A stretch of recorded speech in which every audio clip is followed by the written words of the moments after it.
So, this case, sera. Section 5.1 is area and estimating areas with finite sums. If I gave you a function that was a constant function, let's say y equals 3, and I asked you to find the area from 3 to 5, you could find that area, couldn't you? Because that shape that we have is a rectangle, and we know that the formula for the area of a rectangle is length times width, right? But when we have a function that looks like this, y equals 1 minus x squared, and I ask you to find the area underneath this function, between that function and the x-axis, from 0 to 1, we have a little problem. Because this shape is not a rectangle, and I don't have a geometric formula to help me come up with that area. So what we do is, to find this area, we start approximating the area. I guess I can stay there, it didn't hurt anything. So what we can do then is maybe take two rectangles. We'll divide this base in half, and we can say that the area of this first rectangle is going to be that base, which is 1/2, because I went from 0 to 1 and I divided it into two rectangles, times the height of that rectangle. And the height of this rectangle is 1. So 1 times 1/2 gives me the area for this first rectangle. This base is still 1/2, so there's the 1/2. And then the height of this rectangle is going to be 3/4, because that's what we get when we plug 1/2 in place of x. So that would be A2. And if I add these two areas together, I come up with a decimal approximation. The trouble is, I've got an awful lot of space out here that I counted that's not really under my curve. I included that with my area. So I can improve on that estimate by using more rectangles, can I? Yeah. Sure. So now the width of these rectangles is going to be 1/4. And the height of these rectangles is going to be the left side of this rectangle. So there's the 1.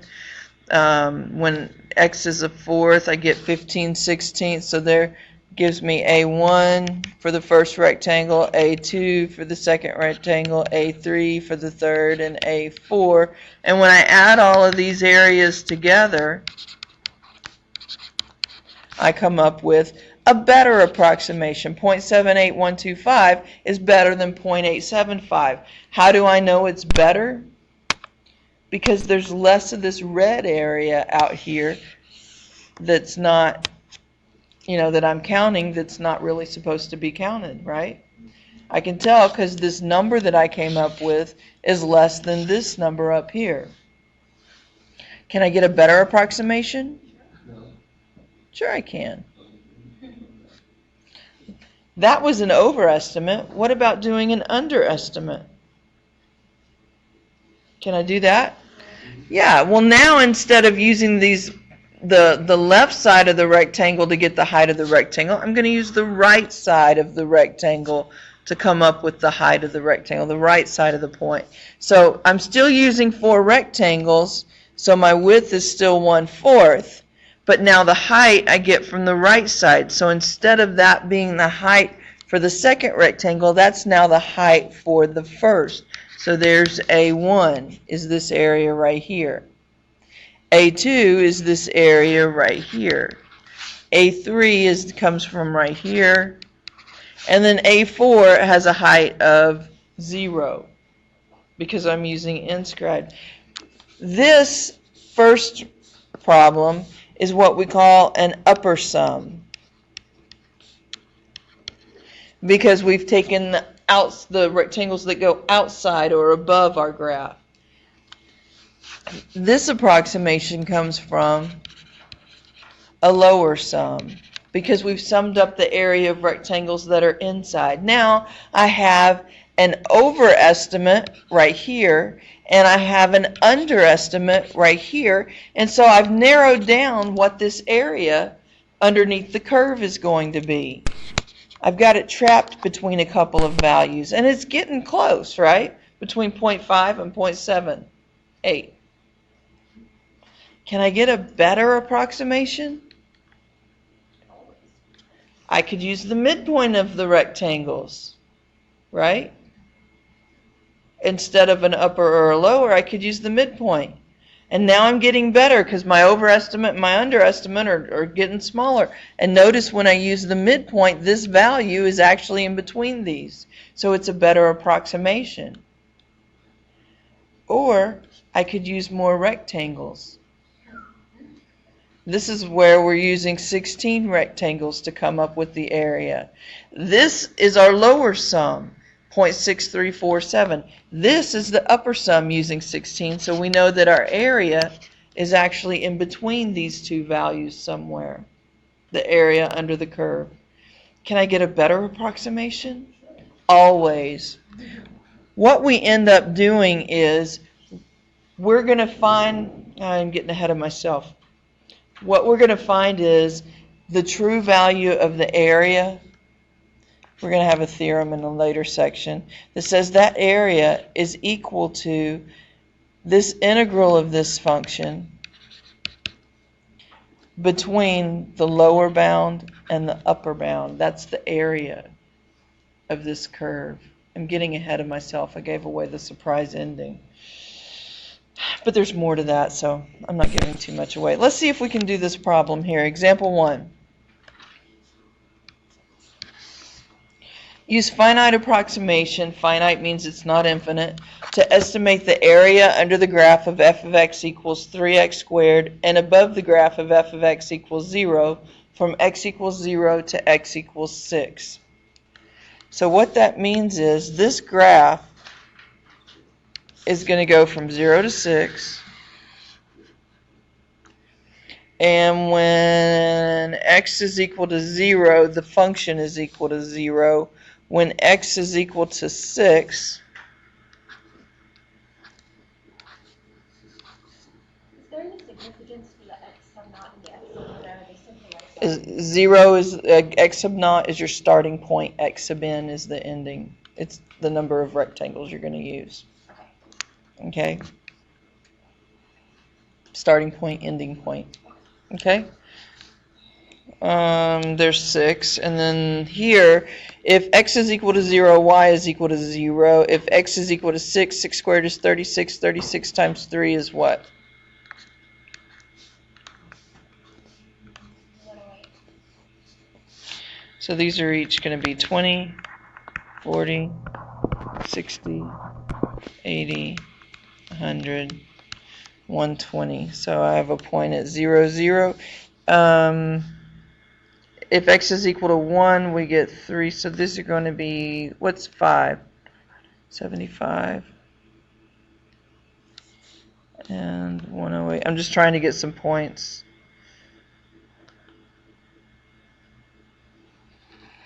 So that I can actually sketch this in. Alright, here's my sketch of the curve. Okay? And what we want to do is we want to find the area underneath here by using rectangles. Right? On I, we want to use rectangles, a lower sum with rectangles of equal width. Okay, so for part I, we're going to use 2 rectangles with equal width. Well, that means that the base of these rectangles are going to be what? 3. So we have a distance of 3. So we're going to go up here.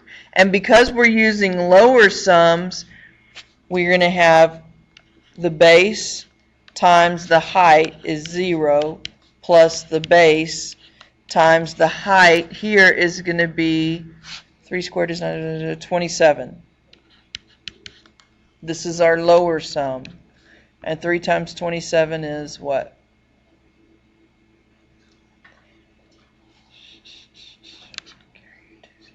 81? Yeah. Alright.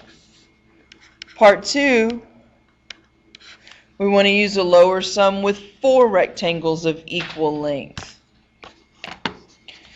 So when we use 4 rectangles of equal length, what is the base, the length of each base going to be?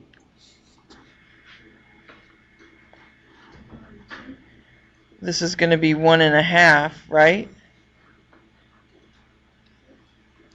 And 3 and 4.5.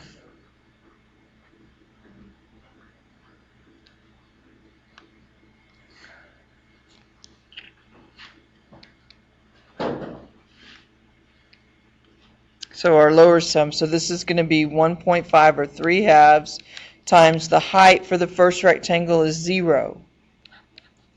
Then we have 3 halves for the base times the height. What do we get for the height? F of 3 halves is what? Give me a fraction.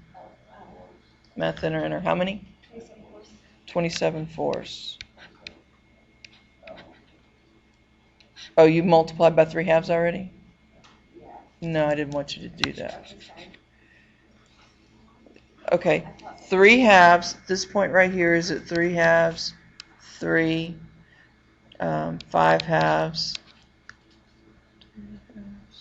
6. Oh, wait, no. No. No. That was at the point 3 halves. This is 9 halves. And 6. I'm sorry. This point right here is f of 0. This is f of 3 halves. That's what goes in the parentheses here. What is f of 3 halves? Then, yeah, that's 27 fourths. Yeah, that's right. The next point, the width of this rectangle, the third rectangle, is 3 halves. The height is 27, is that right? The width for the next one is 3 halves. The height is f of 9 halves.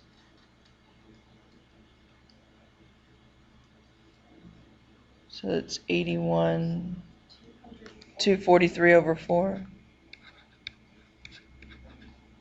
Right?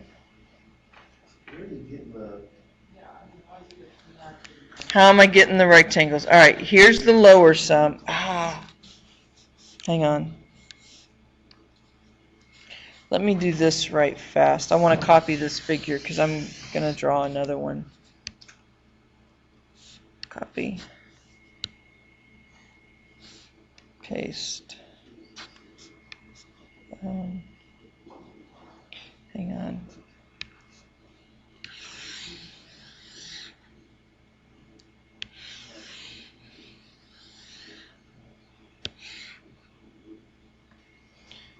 Give me a second. I need more room.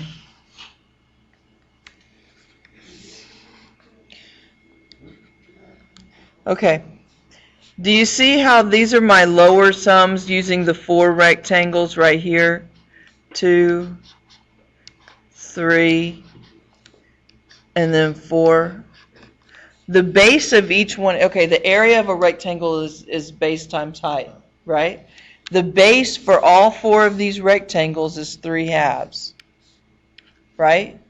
The height here is going to be f of 0 for the first rectangle because that's the height, right?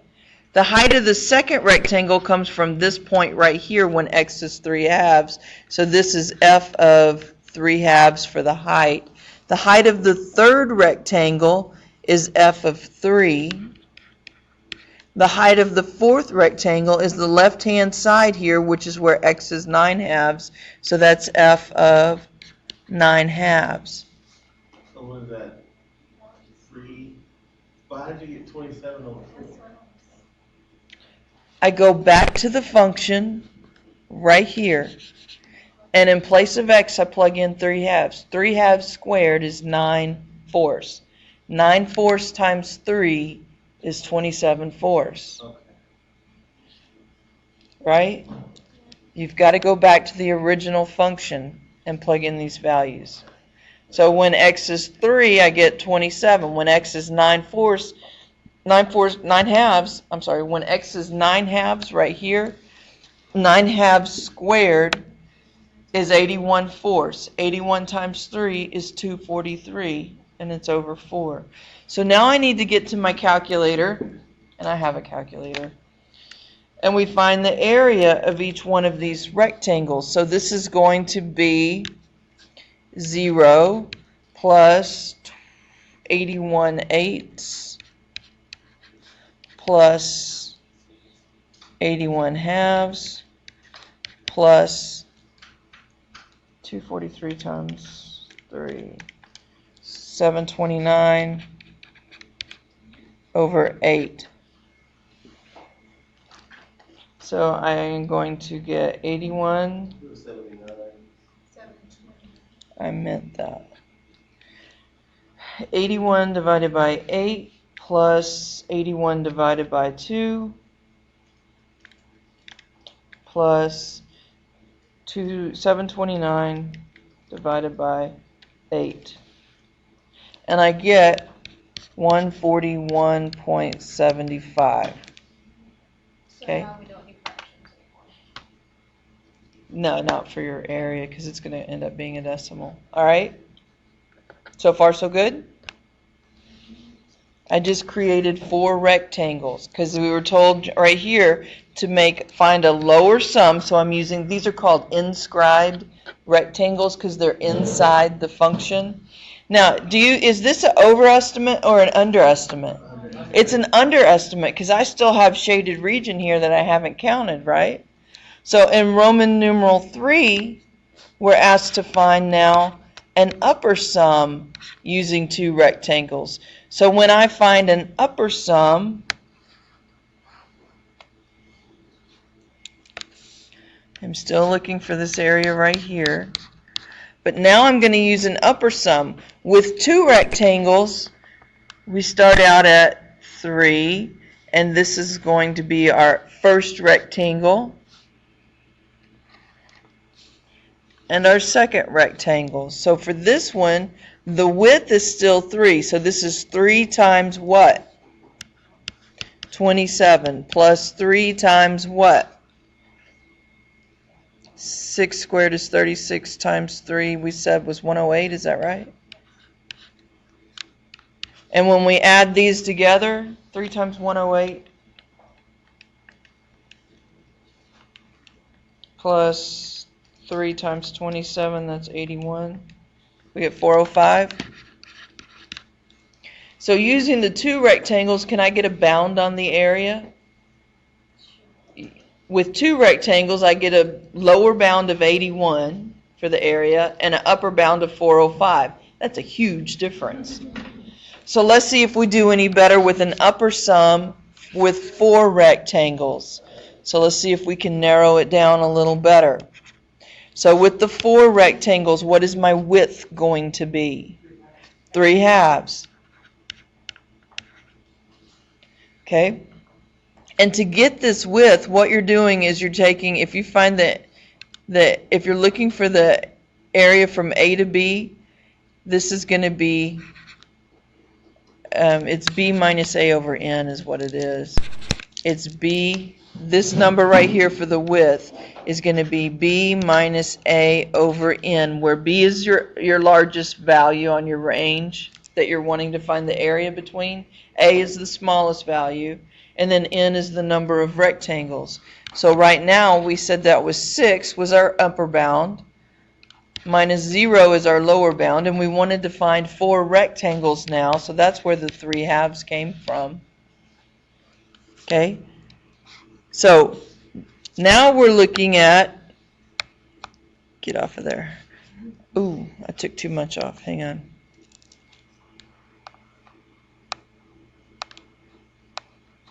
There. Now we're looking at this rectangle for our first one, this rectangle for our second one. 9/2 is about right here. So there's the rectangle for the third one, and then the last one is going to be here. Does that make sense? Okay. So we're going to need our calculators again. So this value right here is going to be f of what? 3 halves. And f of 3 halves we already found, that's 27 over 4. Plus, for the second rectangle, that's going to be f of 3, or 27. Plus, for the third rectangle, the base is 3 halves. The height is 243 over 4. And then for the last one, 108. Okay? So then we can add all of these values up, and that's going to give us 81 over 8 plus 81 over 2 plus 7, what did we say, 729 over 8 plus 54 times 3. Thank you. And when we add this up, what do we get? 324 over 2, doesn't it? You have to divide it up.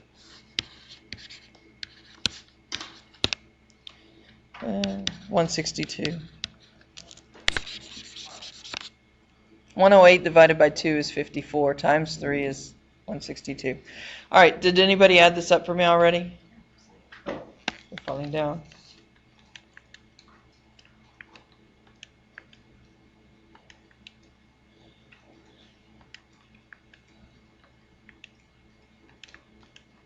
I get 303.75.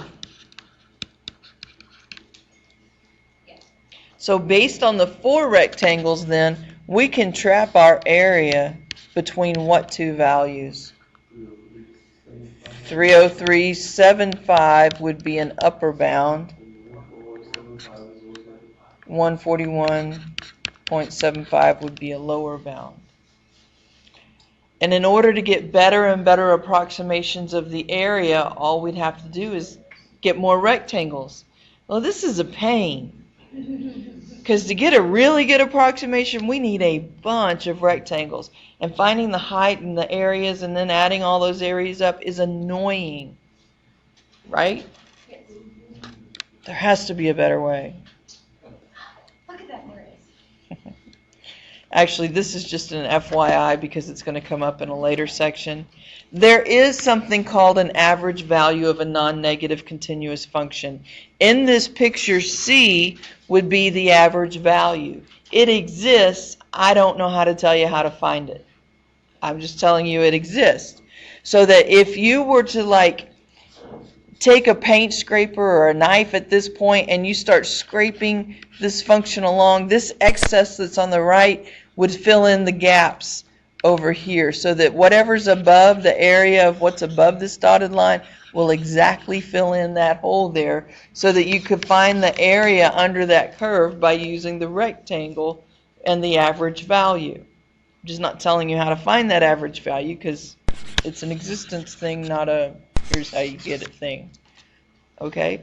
But this is leading up to where we're headed in the next section, which I'll go ahead and give it away. If this is what we wanted to find the area of, the area is exactly equal to the integral from a to b of g of x dx. And we're going to use this in the next section, so let me stop this recording.